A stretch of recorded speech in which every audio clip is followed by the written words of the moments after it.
उदाहरण की रीति से नैनद देवा आत्नुवनम, नैनद देवा आपनुवनम म्हणजे काय, इंद्रियों से ईश्वर प्राप्तव्य नहीं है.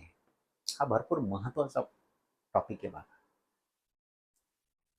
इंद्रियांपासून ईश्वरची प्राप्ती नाहीये. लक्षात येतंय तुम्हाला. म्हणजे तुम्ही जर इंद्रियांच्या नादी लागले तर ईश्वराकडे तुम्ही जात नाहीये, ईश्वरापासून दूर जात आहे.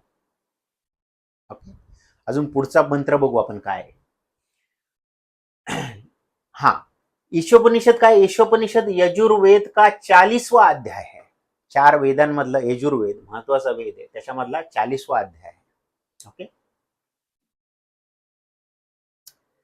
आणखी एक बोलले बघा इथे, वेनस्तत्पश्यन निहितम गुहासतम म्हणजे काय, अर्थात विद्वान